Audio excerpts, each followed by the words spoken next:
All right, so hi everyone, welcome back to the second part of lecture 8. And now we're going to talk about the main problem we're going to study today, which is estimate the number of connected components in a graph. All right, so here's our problem, right? So our problem is how to approximate the number of connected components in a graph, right? So here, what is our input? And again, remember, like our input here is very important, right? So our input is a graph. And now we're going to have an input in an adjacency list representation. And we're going to have an approximation parameter epsilon. Okay. And now what we're going to do is, well, little n is the number of vertices. Little m is the number of edges. So if you remember, if we represent our graph in adjacency list representation, we want the capital N will be m plus n. Right? Does that make sense? Or like 2 times m plus n, right? But it doesn't matter the 2 here. Does that make sense? So m is like m plus n. All right, so this is our input graph. So we're receiving it in an adjacency list, right? And now what we want to output is the following. So suppose that capital C is the number of connected components of G. Now what we want to do is we want to output with probability greater or equal than 3/4. We want to output, okay, our estimate C prime. So C prime is our estimate. Our estimate of the number of connected components, and C is the actual number of connected components.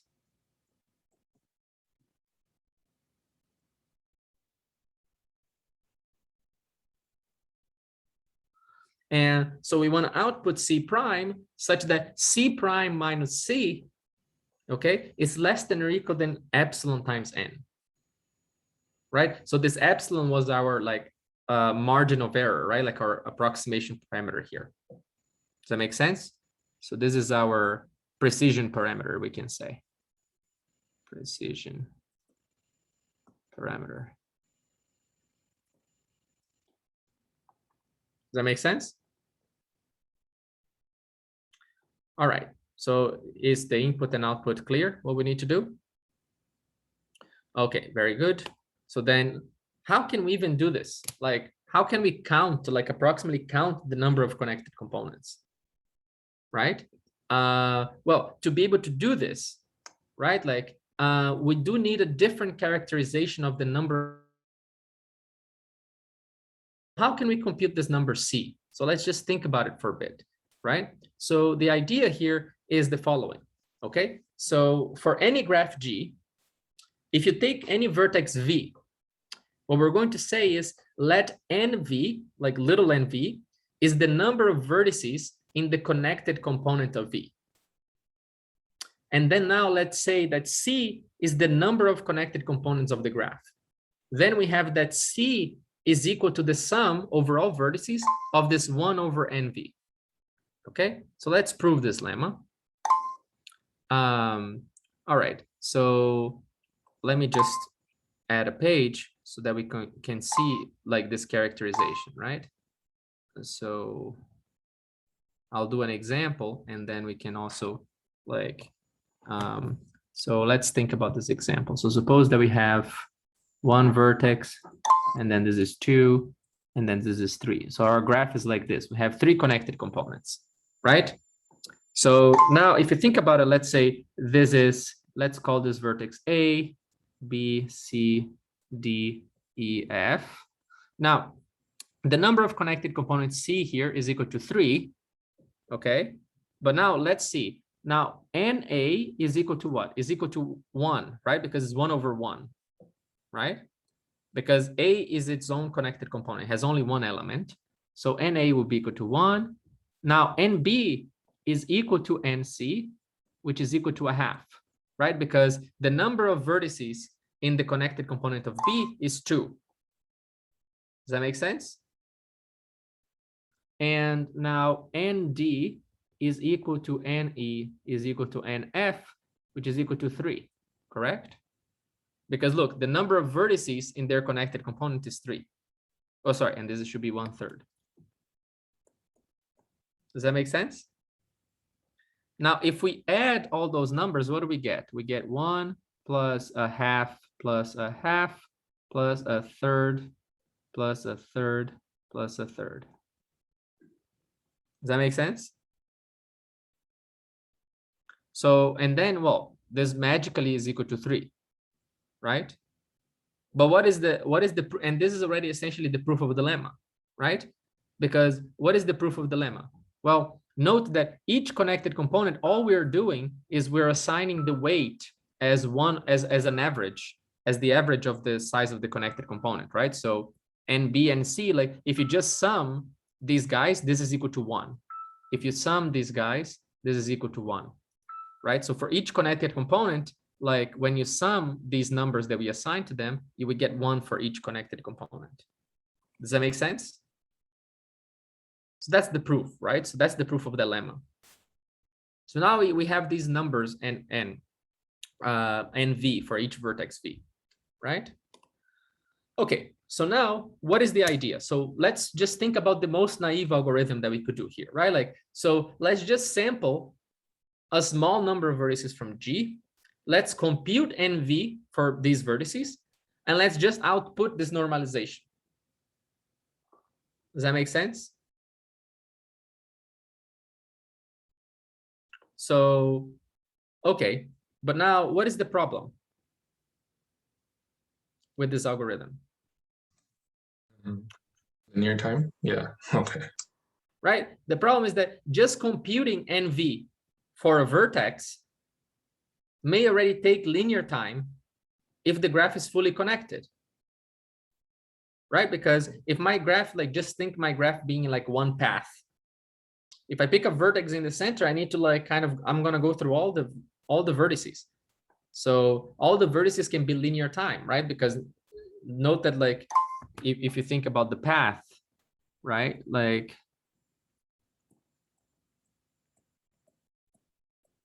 if you pick any vertex here, like you'll traverse through all vertices and edges essentially, right? Because you're just looking at all the, at the whole graph. So this will take linear time to compute, like linear time to compute. And V for any vertex. So this algorithm is bad, right? Like this naive attempt. But hey, how can we fix this, right? It's not completely terrible because, well, here's the idea. If NV is large, then what happens to 1 over NV? Goes to 0. Exactly. Or so goes to 1 over number of vertices, I guess. Right. So it's really small, right? Like, so the idea is that if NV is large, then 1 over V is really, really small, and we can just drop it. Right? So now all we need to figure out is like, how large should large be, right? For us to be able to drop it. So here's the idea. So what we're going to do is, well, we have this error parameter epsilon, right? Like our precision parameter. So what we're going to say is that large is 2 over epsilon. Okay, so large will mean for us like roughly like 2 over epsilon, right? And the idea here is that if n is large, so if n is like bigger than 2 over epsilon, what we're going to do is instead of computing like instead of computing NV, we're just going to substitute NV by 2 over epsilon. So the idea is that instead of dropping it, right, because why send it to 0? We can just set it to a certain amount. Like if NV is bigger than 2 over epsilon, we're going to set our number like as like the number of vertices in the connected component, which is our proxy, right, to be exactly 2 over epsilon. And how do I represent this? Exactly by this formula, right? Like n prime v, you should think of it as a proxy for the connected component, and it will be the minimum between NV and 2 over epsilon. Does that make sense? Now, with this proxy, what can we say? So this is another lemma that we're going to prove in a little bit, right? This lemma will be what? Well, if we take just this n prime v's, which are these proxies, we actually can prove that if you sum 1 over NV minus the sum over 1 over n prime of v over all vertices, these two quantities are epsilon n over 2 apart. Does that make sense? So this lemma shows that actually this n prime, they're good proxies, right? Like they're pretty good proxies.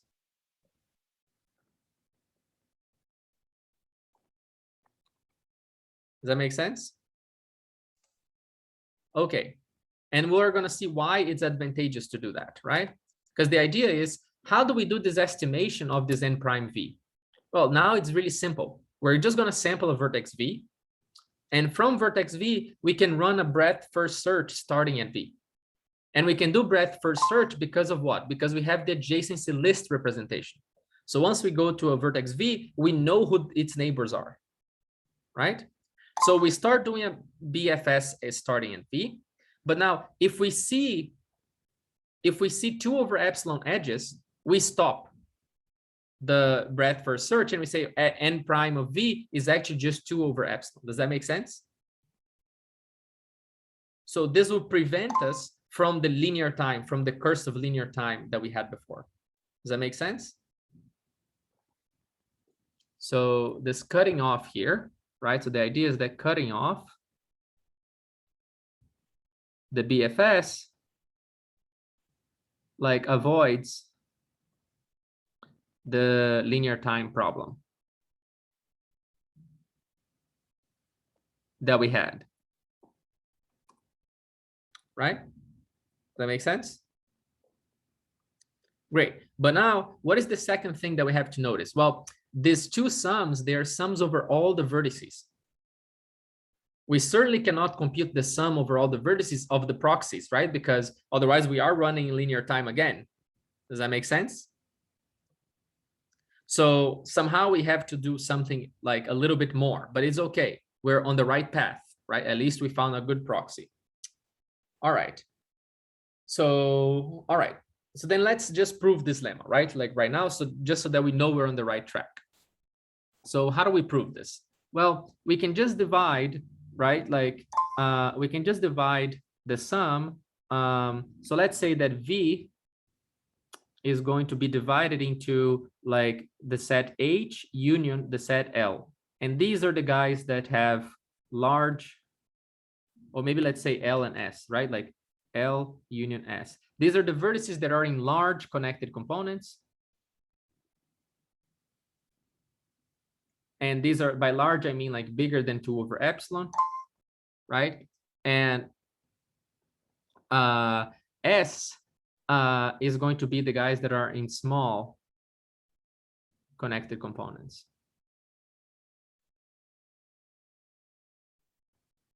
Does that make sense? So this is less than or equal than 2 over epsilon.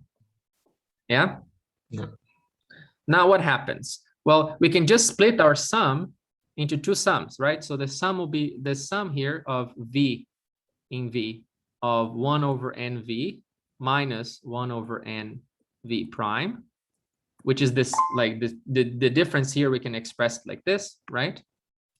So this sum can just be split into the sums of V in the large set of 1 over NV minus 1 over N prime V plus sum of V in the small set of 1 over NV minus 1 over N prime V. Oops, what's going on? Sorry, my pen is not. Why is this? Oh, okay, it's working. N prime V. Yeah? So, all right, but what do we know? Well, we know that if you're in a small connected component, because of this min, N prime of V is equal to N of V, right? So in particular, this guy is always 0, right? Because we're in the small connected component. Does that make sense? But now, so then what we have is, do I have another page? No. So let me try to finish here. So then we know that the absolute value, well, this quantity is equal, so which means that the absolute value of V in V of our sum, like 1 over NV minus 1 over NV prime, is equal to only the difference in the large components, 1 over nv minus 1 over nv prime. But now this sum here, right? Both of these quantities, 1 over nv and 1 over nv prime, they're non-negative, right? So in particular, I can just say, well, this is less than or equal. Then if I set 1 over nv to 0, I can just set all the 1 over nv to 0, right? And then we have that this is less than or equal than the sum over v in L of 1 over nv prime. But nv prime is equal to what? Is exactly equal to 2 over epsilon. Oh, sorry, epsilon over 2, right? Because it's 1 over nv prime. Correct? Why do we have an absolute there? Like, isn't it always like, I think it's positive, right? It's always negative. Sorry, right? it's always negative, right? So, I mean, you can flip it around and then it'll always be positive.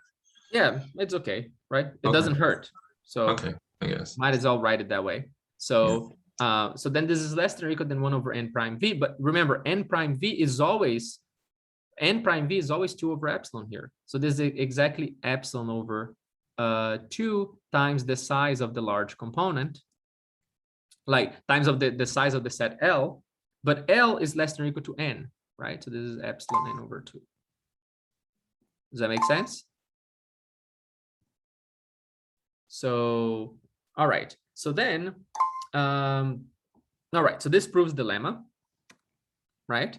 And now, okay. So we proved the lemma now, and here's the algorithm, right? So we know what the lemma is now. The only problem is that somehow we cannot compute, right? What was the only thing left? We cannot compute this sum here, right? So somehow, instead of computing the sum exactly, we're going to estimate the sum. Does that make sense? So we're just going to get an estimate for the sum. So, all right. So here's how we're going to estimate the sum. What do? Let's just choose, right? Like 1 over epsilon squared vertices, okay? V1 up to Vs, uniformly at random. And then our hope is that if we just compute the n primes of these Vs, this will be an estimate, a good estimate, right? But we need to normalize it. So what do? We compute the n prime of these VIs using the breadth first search, like the truncated breadth first search, right? So this will be the truncated one, as we said. And then what we're going to return is this proxy, which is C prime, which is now n over S times the actual estimate. Does that make sense? And the reason, and you may ask, okay, why do we have this n over s? Why are we multiplying by n over s? Is because remember, we're computing like, we're just taking s elements. So if this was the average, we would have to multiply by n and divide by s to like make sure that we're scaling properly, right? Like the quantity, because we want to estimate the sum of n elements, right? It was I equals to 1 up to n of 1 over n vi prime, right? But here's the sum of s elements and here's the sum of n elements. Right? But if this is roughly the average of that, then we have to multiply by this just to correct because we're summing less elements. Does that make sense? So that's why we have the normalization there. So, all right. So then that's what we're going to return. Okay, so this is the algorithm. That's it. Okay. So, all right. Now, what is the running time of this algorithm? Let's just analyze the running time. Right? So the running time is this. How many vertices did I sample? I sample like theta of 1 over epsilon squared, right? So this takes theta 1 over epsilon squared time, right? Because I'm accessing these vertices. Now, each run of the BFS takes O of 1 over epsilon squared time to compute, right? Because I'm just like, this is a trivial bound, right? Like just giving you a trivial bound. Each run of this BFS will take 1 over epsilon squared time to compute, right? Now, if we add the results, just takes O of S time, right? Because I'm just adding these guys. Like I have S guys to add. The cost of S additions is O of S, which is like O of 1 over epsilon squared time, right? And now So what is the total running time here? Well, the total running time is just like O of 1 over epsilon to the fourth, right? Because I'm making, how many runs am I making? I'm making theta 1 over epsilon square runs, right? And each run takes me like 1 over epsilon squared to compute, right? So here's one thing to notice, like this is actually a constant, a kind of a constant time algorithm, because epsilon is usually considered like a constant, this error parameter. Does that make sense? So it's kind of, it's even independent of the number of vertices, right? So, all right. So now the hardest part is to prove correctness. So it's certainly sublinear, right? So based on this, we know like certainly sublinear.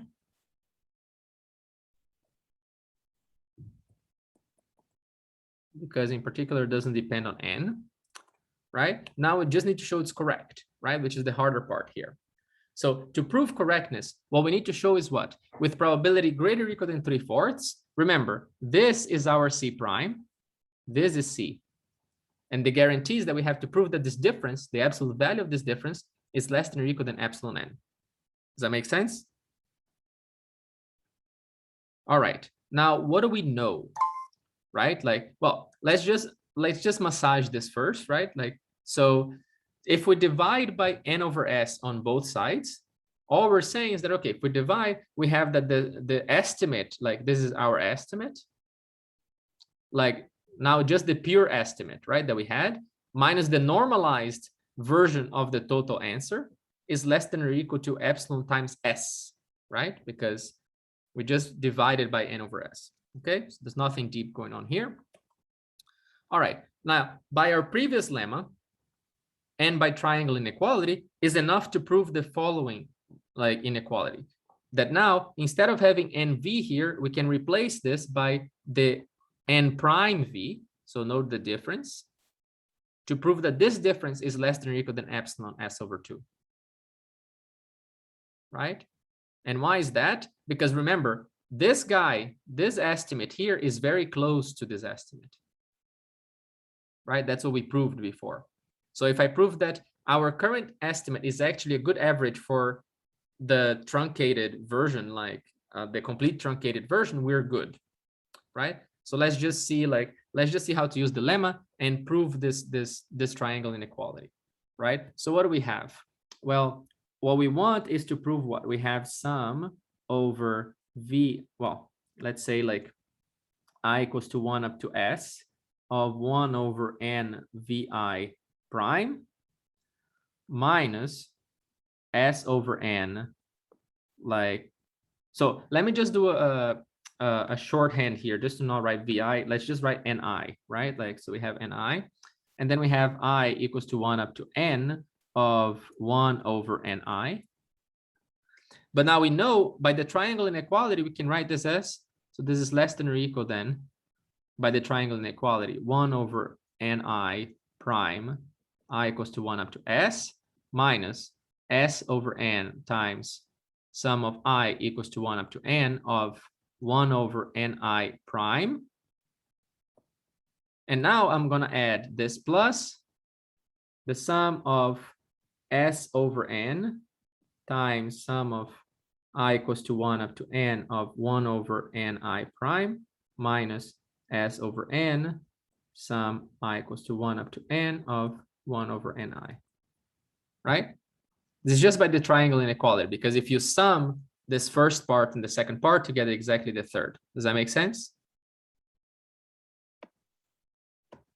Okay, great. But now, what do we know? From the lemma, right? From the lemma, we know that sum over, like the absolute value of the sum over 1 over nv minus 1 over nv prime, right? So this is exactly s times s over n times this sum, right? Like sum of 1 over nv minus sum over 1 over n prime v is exactly equal to this. But by the lemma, we know that this is less than or equal than epsilon n over 2. So this guy is less than or equal than s over n times epsilon n over 2, which is exactly s epsilon over 2. So if we prove that this guy is less than or equal than epsilon s over 2, then we have that this whole sum is less than or equal than epsilon s over 2 plus epsilon s over 2, which would be equal less than or equal than epsilon s. And we're done. Does that make sense? So now we know why it's enough to prove this inequality, right? Does that make sense? Yeah. All right. So, yeah. Oh, no, nothing. I was just looking. Okay, great. So now we want to show that with high probability. So remember, we reduced the problem that was about the graph to talking about only our samples, right? Like these truncated numbers. So now what we want to show is with high probability, our sampled average is very close to the actual average, right? So, all right. But now, if you remember, well, okay, we can use Hifting's inequality, right? And why is that? Well, because if xi are independent random variables, which take value in like ai, bi, and x is the sum of independent random variables, then we know that the probability that x deviates from its expectation is really low, right? Like it decays exponentially, right? So how are we going to use Hifting's here? You're saying, well, I'm just sampling like different guys. Like, isn't this process like dependent? And the answer is that it's not dependent, right? Because we're sampling independently every time. So here's what we're going to do, right? For our setting, what we're going to say is that each AI is going to be 0, BI is going to be 1. So our values will be like between 0 and 1. And capital N here is going to be S, right? Because we're summing over S elements. And what are our random variables? Our random variables are exactly like each xi is going to be 1 over n prime v with probability 1 over n. Does that make sense? Because what is this, right? Like, let me just kind of visualize, let's visualize our, let me use the next page to visualize it, right? Like, so if you remember, like, what is the random variable? Xi will just be like, okay, so suppose that I have a table. So here's our table. And the table in entry 1 has the value 1 over, or sorry, let me do like the bigger table like this, like has the value 1 over n v1 prime. And the entry 2 has 1 over n v2 prime, and so on, right? So what our random variable is saying is with probability 1 over n, I'm going to select this value. With probability 1 over n, I'm going to take over this value. With probability 1 over n, I'm going to take over the value 1 over n vn prime. Does that make sense? So this is what our random variable is doing, right? Like with probability 1 over n is taking each of those values. Does that make sense?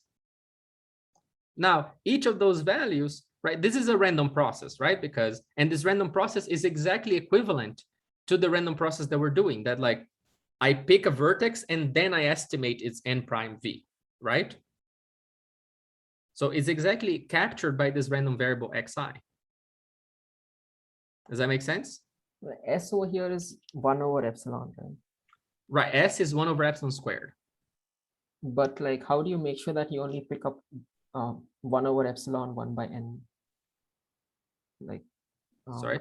No, each xi, I'm going to pick one index. And for the index, I'm going to pick that value, right? Like, so xi is equal, like, xi is going to be equal to like 1 over n v1 prime with probability 1 over n and so on, right?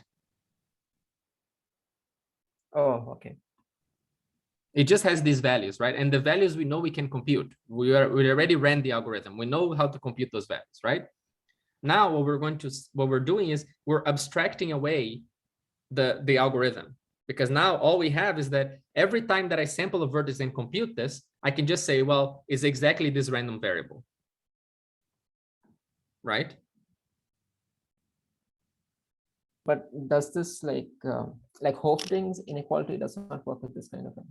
It does, because remember what is the principle for Hifting's? Let's take a look at Hifting's, right? Like if xi's are independent random variables, are the random variables xi that we're picking independent? The answer is yes, right? Because each xi is, I'm taking like with probability 1 over n, is just a uniform distribution, right? Like xi is a uniform distribution over a couple of values. The values can be whatever, like they're whatever, right? They're 1 over nv prime, right? But I'm taking each value independently with probability 1 over n. Okay. Can we like, Does that make sense? This is a delicate point. We should stop here and discuss. Like if you have questions, by all means, keep asking. Yeah, sorry, Joy. I keep looking at this, like I can't help but think it's like if you divide both sides by s, then it just turns the left side into like a normal distribution. Like, you know, as s gets big, the right side is the true mean of some random variable and, you know, 1 over n prime v. And then like since it's bounded between 0 and 1, then you can just, you know, apply the, you know, normal distribution standard deviation rules and get it pretty quickly. It's Well, not but exact. this is exactly Hüftings, right? Like this is exactly Okay. Hüftings. So Okay. that's why like I'm stating in this way. Okay. So okay, so let's try to unpack again what is this random variable, right? So if we think of, let me just like maybe show here kind of with the example that we had in mind like before, right? Like so suppose here that we have like, again, let's go back to our example, right? We have 1, 2, and then like maybe let's even put like this, right? Like so we have a, or maybe let me number these guys, like have 1, 2, 3, 4, 5, 6. So what is a random variable doing? A random variable is just saying, well, xi, like the ith iteration, I'm just going to pick a vertex at random and compute this nv, let's say, right? Just to, let's say that all the nv's are small, just to simplify. What is this random variable doing? Well, xi, if I picked 1, my value will be 1, right? And this is with probability, what? 1 over 6, right? So now, if I pick 2, I'm going to actually output half. And this is probability 1 over 6. If I pick 3, I'm going to output 1 over half. If I pick like 4, 5, 6, I'll output like a third, a third, a third. But this is all with probability 1/6. Does that make sense? Now, if I gave you just this random variable, forget about the graph. What is this random variable?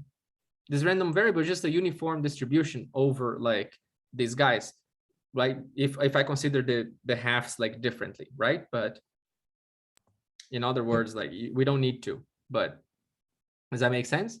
Yeah, This will and be the it's same bounded. huh? Sorry, go ahead. Yeah, so this will be the same random variable. If you want to simplify, xi just will pick 1 with probability like 1/6. It will pick half with probability 1/3. We'll pick a third with probability like 1/2. Right? This is our random variable. Now, every time my random variable will be that, like I'll pick 1 with, and the 2 runs are independent, right? Because if I pick, like picking a vertex, an initial vertex is equivalent to picking like this guy or this guy or this guy. Does that make sense? Yeah? All clear for everybody? Okay, so great. So now we know that we can, like this process, like this algorithm that we're doing is nothing more than we have these independent random variables, which are the picking like vertex uniformly and assigning these values, right? So now we have a bunch of independent random variables and we're summing them, right? So now we just need to show that this guy is the expected value. And then we can use Hüftings inequality, right? So, all right. So we have that x is equal to the sum of xi's, right? Which is equal to like the sums as I sample. All right. And now let's compute the mean, right? What is the expected value of x? Well, the expected value of x here is going to be what? Is going to be by linearity of expectation. Linearity of expectation is going to be the sum of the expectations of each xi's, but each xi, right, has the same expectation. They're the same random variable. what is the expected value of the variable xi? Well, remember, the expected value of xi is just what? Well, it's going to be, right, it's going to be sum over all the vertices, right? Now I have the probability that I picked that vertex. This is the probability that I chose x, chose v, right? Times the value of v. What is the value of v? Is exactly 1 over nv prime. Yeah. That's the value when choosing v.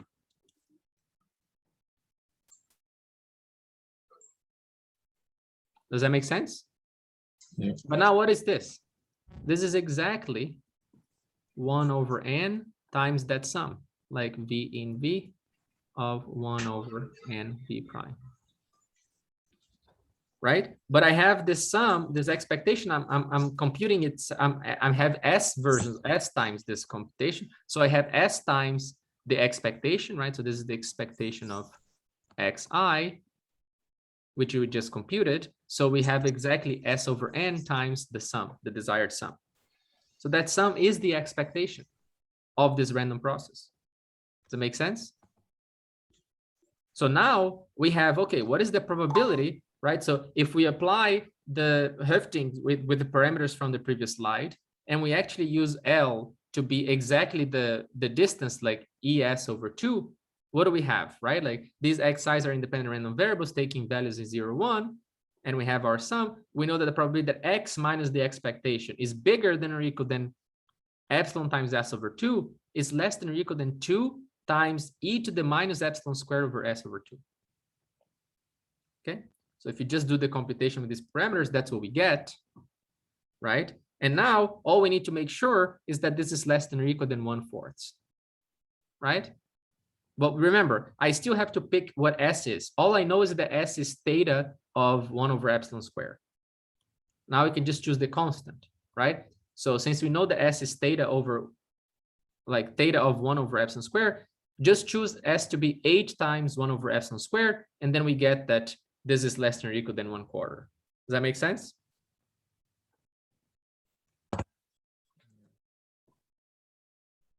Okay, so then that's it, right? Like, so now we know that if I make these number of samples, like 8 times 1 over epsilon squared, my algorithm will succeed with really high probability, right? So this is done. So we're done with the algorithm. Okay, so this proves the correctness. Okay, so this lecture is like based like largely on Ronit's notes. If you want to see Ronit's notes, like you should just check this web page. And also you can see like her notes if you want to, you know, if you're saying, oh, connected components is trivial, I want to see something harder, then you can also see like for notes for approximating the minimum spanning tree. And if you're looking for final project and you want to work on something on sublinear time algorithms, there's luckily this page and a wiki of a bunch of open problems in sublinear time algorithms. Okay, so this concludes the lecture today. And if you have questions, I'm happy to answer them now.